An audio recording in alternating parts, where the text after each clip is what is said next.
do Evangelho de Jesus. Eu tenho uma pergunta agora para pimentar um negócio. Ai, meu pai. Eu vim aqui para isso. Eu vim aqui para isso. A pergunta bônus, né? Então é o seguinte.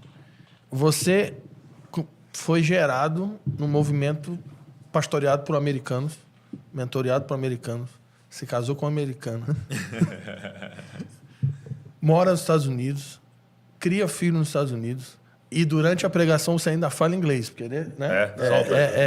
Muitos anos. E você viveu essa realidade de ver o Brasil sendo influenciado por uma cultura de ministros, homens de Deus, mulheres de Deus que tocaram o Brasil. E você hoje vive nos Estados Unidos, imergido na cultura americana. A gente sabe que o Brasil, nas últimas décadas, a igreja brasileira sempre teve a tendência de ser inspirada, vou usar essa palavra para ser mais legal, de ser altamente inspirado pela igreja americana. Essa pimenta leve. Não, essa aí que eu tô tocando a bola para tu. Altamente inspirado pela igreja americana. Mas me parece que o Senhor tem derramado uma graça sobre o Brasil hoje para ele entender quem ele tem que ser, independente de ficar olhando para A, ou B ou C e tentar copiar ou replicar. E lembrando que essa pergunta bônus, porque tem a coisa boa e a coisa ruim, né? Porque a coisa boa é que, de fato, nós fomos abençoados por muitos homens de Deus, mulheres de Deus. Muitos missionários que vieram dos Estados Unidos, desde Azusa. Então, todo esse movimento do Espírito, pessoas que vieram para cá, impartiram, ensinaram, instruíram, escolas proféticas, escolas do Espírito. Então, teve todo esse depósito, mas também teve coisas não tão legais, porque você vai ver uma igreja que ficou viciada em copiar método. Então, a pergunta é, você que tem uma voz profética, um pai profético para nós. Ele começa a fazer a volta, ele começa a falar pai profético. Você morando nos Estados Unidos e olhando o Brasil de lá, como você está vendo o momento do Brasil com relação a essa jornada aí? Tá. Eu acho que você já respondeu a sua pergunta. O Brasil precisa saber quem ele é. O que o Brasil tem é maravilhoso. As pregações que eu ouço do Brasil, as revelações que o Brasil tem e o nível de conhecimento que Deus tem dado para a igreja brasileira e a graça. E a maioria dos líderes no Brasil viram para mim e dizem, Judson, a gente está esperando vocês.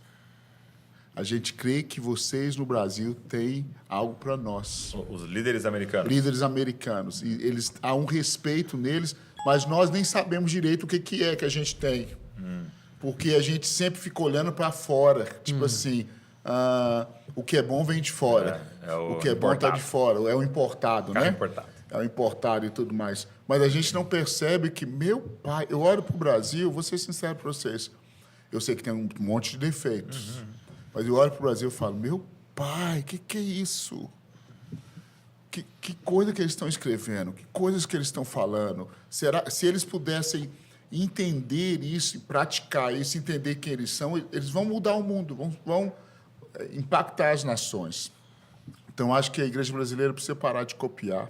Acho que é essa palavra que você está falando, né? A gente não precisa copiar métodos. A gente copia princípios, né? A gente pratica princípios.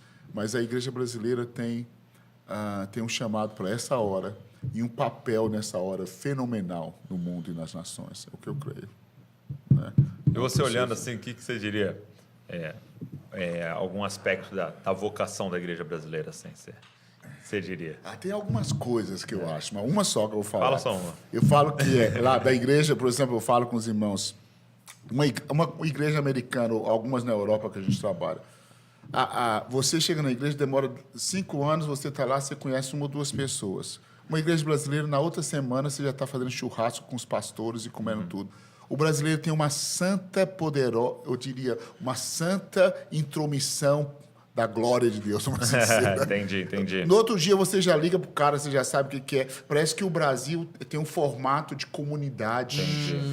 E o mundo aberto à comunhão muito rápido. O mundo precisa dessa graça brasileira de comunidade. É um dos pontos só que eu vejo.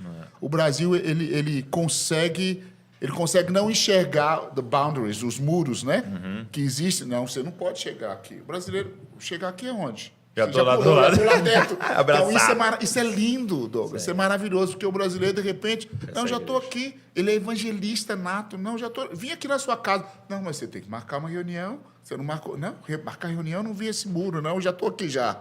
Entendi. Vamos comigo hoje. Não, mas você não marcou para mim. Não, vem para minha casa comer churrasco comigo. Então, o brasileiro tem uma graça de comunidade que eu acho que é... Só isso no Brasil, na minha opinião, é uma cura para as nações. Né? Maravilhoso. Sem falar na maneira como vocês adoram. A maneira como alguns irmãos adoram e olham para Jesus. Vou ser sincero. Às vezes, quando a gente está ministrando louvor, ou vendo a igreja brasileira adorando, a maneira... Eu estou falando vocês, mas nós, né? Eu estou falando vocês, porque vocês me perguntaram. A maneira como vocês olham para Jesus na adoração me abençoa de uma forma tão tremenda. A maneira como vocês não têm medo de chorar na presença de Jesus e se lançar aos pés dele.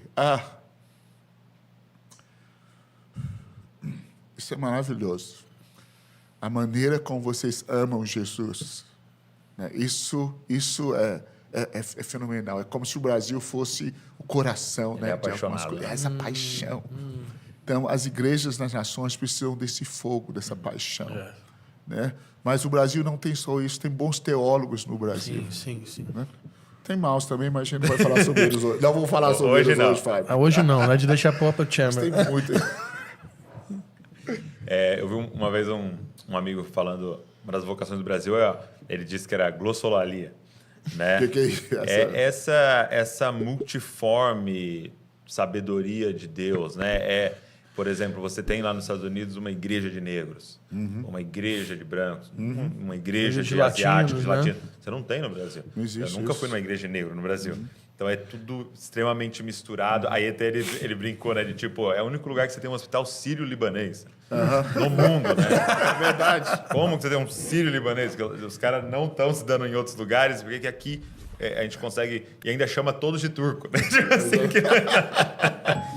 Então, é essa capacidade do Brasil de convergir culturas, de casá-las, do japonês casou com o italiano, que é o reino, né? É verdade.